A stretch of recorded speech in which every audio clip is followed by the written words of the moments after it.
회장님께서 보훈향군 정책 선진화에 대해서 말씀을 해주셨는데요. 정말 생각하실 때 이 부분이 핵심이다, 이런 부분이 있으면 말씀을 해주십시오. 예, 그래서 제가 그 제한군인에 대해서 설명을 할 때, 군대 생활한 제대군인에게 제일 먼저 사과를 먼저 하고 시작을 합니다. 그 이야기는 무슨 이야기냐 하면은, 지금 현재 대한민국의 제한군인의 해원이라 하지만은 제한군인의 해원이 아니면서 제한군인의 해원으로 이렇다면 간주되는 사람들이 이렇다면 거의 95%입니다. 무슨 이야기냐 하면은 지금 현재 대한민국 제한군인회를 대표하는 사람들은 중앙회장을 비롯해서 중앙회의 그 임원진들 불과 몇십 명에 불과하고 그분들에 의해서 이렇게 어쩔 수 없이 따르고 있는 시군구 회장까지 간다면은 불과 500명밖에 되지 않습니다. 그 사람들이 이렇다면은 중앙회장에 의해서 제한군인회를 어떻게 보면 팔아먹고 이렇다면은 제한군인회를 오도하고 이용해 먹는다고 이렇게 생각하시면 됩니다. 그리고 사과를 먼저 하면서 제가 지금부터 이야기하는 제한군인회랑 같은 여러분과 같은 분입니다. 거기에 소속 없고 흥미도 없고 부정적인 생각을 갖고 있으나 건전하게 정말 병역의 의무를 필요하고 내가 하나의 직장인으로서 또 아니면은 전문인으로서 그 생활 속에 묻혀 있는 여러분을 위한 이 제한군인의 정책을 펴려고 합니다. 라고 설명을 하면서 이제 하는 것입니다. 그래서 그 핵심이 뭐냐면은 아까 전에 말씀드린 대로 그 뭐 연금을 받지 않는 일반 제대군인 그리고 전혀 제한군인회에서 군대 생활을 했다고 해갖고 요만큼도 혜택이나 자긍심을 못 느끼고 계시는 일반 제한군인회를 위한 제한군인회. 이것이 바로 미국의 제한군인회입니다. 그래서 예를 들자면 미국에는 일반 제대군인이 2,400만 명에다가 가족까지 해서 150일 이상 복무를 한 사람을 전부 해서 7,100만 명인데 그분을 지휘하는 중앙회장이 육군 병장 출신입니다. 계급에 연연하지 않는다 그러면 민주적인 시스템에 의해서 움직인다. 그래서 저도 대한민국 제한군인회를 그런 제한군인회를 만들고 싶다. 그리고 제가 ROTC 초급 장교는 지냈지만은 저는 거의 전방 생활을 하면서 우리 병사들하고 같은 막사를 쓰고 같이 밥 먹고 그런 것이 95%였습니다. 그러다 보니까 일반 제대군의 그 생리와 어떤 그분들의 정서 또 아픔 또 뭔가 어떤 아쉬움을 잘 알고 있기 때문에 그런 부분을 해결하려고 한다 하면은 그때부터는 부정하고 안 들으려고 했던 분들이 그때는 들으려고 하고 협조를 하겠다 이렇게 나오고 있어서 그런 부분에 대해서 지금 제한군인의 혁신을 하겠다 그런 뜻입니다. 회장님께서 평소에 보훈향군 정책 선진화와 사회 대통합, 평화통일에 관해서 말씀을 하셨는데 저도 약간 좀 이해하기가 어렵거든요. 네. 이 부분의 어떤 상관관계에 대해서 말씀해 주시면 많은 도움이 될 것 같습니다. 제가 이 논문을 써놓고 결론을 지은 부분이 있거든요. 그런데 제가 이야기를 하면 제한군이나 보훈에 대해서 들으려고를 하진 않아요. 그래서 이걸 내가 어떤 식으로 설명을 해야 할까. 그래가지고 결론 부분을 수백 번을 녹음을 해갖고 제가 들었습니다. 그래서 이제 제가 어떻게 쉬운 말로 설명을 할까 이렇게 이야기를 했는데 그러면서 이것이 왜 사회 통합으로 이어지는가를 이제 저도 이해를 하고 그 설명하게 됐어요. 그것은 무슨 이야기냐.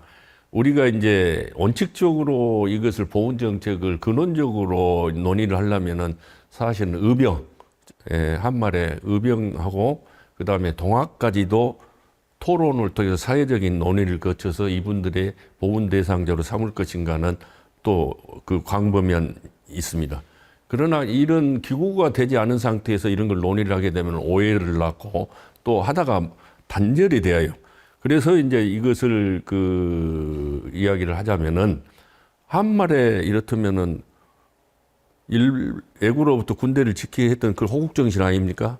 그 다음에 이제 동학도 일부는 호국정신이기도 하고 항일이기도 하고 왕권에 도전하기도 한 것이기 때문에 거기에는 조심스럽게 터치를 하지만 실질적으로는 매우 중요해요.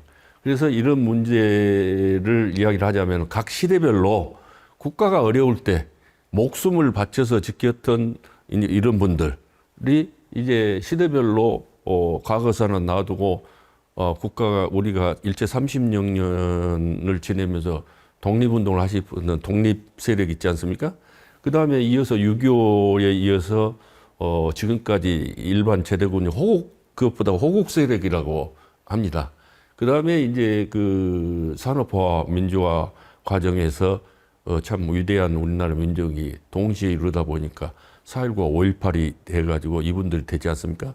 그러면 다 이분들은 총을 들고 국가를 위해서 헌신하거나 민주주의를 위해서 이렇다면 국민의 삶을 향상시키기 위해서 그 민주화 운동을 하면서 희생되었던 것에 대해서는 국가가 인정한 소위 이야기하면은 보훈 대상자란 말입니다. 그럼에도 불구하고 이제 독립 그 호국 세력이 8개 단체고 민주화 보훈 단체가 2개인데 각 그 크게 나누자면 2개로 나올 텐데 그 단체들끼리도 미묘한 입장 차이가 있고 그래가지고 한 가족이면 몰라요. 그러면 이런 일을 누가 한 가족이란 것을 인식을 시키고 서로 이해하고 화합하고 소통하고 단합할 수 있는 기회를 만들어주는 게 바로 보훈 정책입니다. 그것은 정부 기관도 있지만은 국회에서 법을 만들고 그런 기구를 만들어야 하는데 그 자체가 없어요. 그리고 이제 행정기관은 보훈부라고 있는데 제가 말씀드렸더니 대만의 5분의 1 수준. 쉽게 이야기해서 보훈부에 그 근무하는 직원의 숫자 갖고도 가름하는 방법이 있거든요. 우리나라는 1,500명 미만이에요. 대만만 해도 15,000명이 넘습니다. 미국은 23만 명이에요. 그러니까 어떻게 비교를 할 수 없어요. 이거는 소위 이 보훈 가족을 그 행정을 주도할 능력도 없고 이렇다 규모도 너무 작아요. 그래서 우리나라의 보훈 정책을 이제 다시 정무위에다 보훈 특별을 만들어 가지고 이제 대사회적인 논의를 해 가지고 새로운 보훈 정책을 세워가는 것이 필요해서 화합의 장을 한 가족임을 인식시켜주고 화합의 장을 마련해야 하고 국가는 국가대로 지방자치단체장은 단체장대로 한 가족이 모여갖고 대화하고 소통할 수 있는 그런 장을 마련해 줘야 합니다. 그런 의미가 된다면은 각 세력 간에 그 독립 세력과 호국 세력과 민주화 세력이 서로 가족임을 인식하고 하는 것을 보면은 이분들은 그 격동기에 대표적으로 해서 헌신하신 분 아닙니까? 그 외에 그 세력이 국민들 속에도 다 있지 않겠어요? 그렇다면은 국민 통합을 위한 가장 중요한 요인이 이 보훈 정신을 이렇다면 국가 통합하고 연결을 시키는 것이 국민 통합을 이루는 가장 큰 요인이라는 것이 역사학자나 보훈학자들이 일관되게 그 보편타당하게 주장하는 이론입니다. 그래서 이 통일에 대한 로드맵을 사실은 정해야 하거든요. 그러려면 여러 가지 그 토론을 통해서 로드맵을 정해놓고 그 길로 가야 해요. 그것이 바로 국민 통합이거든요. 그러면 우리 역사를 근대사에서 볼 때 제가 이야기하는 집단 지성이라는 건 1,000만 명 이상이 동일한 생각을 가지고 같이 일어섰을 때 이야기예요. 그거는 3.1운동 때 한번 그런 발현이 있었습니다. 4.19 때 한번 발현이 있었습니다. 5.18에 있었지만 5.18 갖고는 역사가 바꿔지지 않았지만은 그 정신으로 60항쟁이 있어서 그때 발현됐어요. 그 다음에 이제 박근혜 정부 때 촛불혁명이 한번 있었어요. 이번에 12.3에서 형광등 응원봉 문화가 있었어요. 이렇게 집단 그 지성이 발현될 때 역사가 변해요. 그런데 집단 지성이 발현될 때까지 얼마나 많은 시간과 비용이 듭니까? 그런데 미국에서는 7,100만 명, 인구의 4분의 1이 집단 지성으로 존재한다고 말합니다. 그건 뭐냐? 수없이 토론 문화를 통해서 정제된 이런 정보를 재향군인의 가족에게도 전파를 하고 국민들에게 전파를 해서 그런 집단 지성이 존재하고 있어서 어느 누구가 쿠데타를 일으켰나 계엄을 일으켰나 이런 건 상상할 수가 없어요. 그래서 이런 그 상시 존재한 집단 지성에 대한 가치와 존재를 관심을 갖고 논의를 해서 정말 우리 경제 수준에 맞는 올바른 보훈 정책을 세우는 것이 바로 사회 통합도 되고 이 통합된 힘으로 평화 통일로 나아갈 수 있다고 하는 것은 너무나 당연한 것인데 이런 공론화장이 없다는 것이 너무나 아쉽습니다. 그래서 이번을 계기로 해서 정말 그 공론화장이 이루어질 수 있는 계기가 됐으면 하는 그런 바람에 있습니다. 네, 마지막으로 이 영상을 보고 계신 시청자분들께 꼭 한 말씀은 이 말씀을 꼭 해드리고 싶다 하는 말씀이 있으면 해주시기 바랍니다. 존경하는 시청자 여러분, 제가 지금 그 보훈단체에 대해서 재향군인에서 이야기했는데 이 이야기는 보훈단체나 재향군인에 국한된 이야기 아닙니다. 국민 여러분에게 바로 해당하는 이야기입니다. 재향군인에다 보훈단체다 하면 별개의 어떤 우리 국민 생활과 떨어진 걸로 지금 인식되고 있다는 자체가 우리나라의 보훈 정책이 제대로 못 되고 있다. 이런 것을 의미하게 됩니다.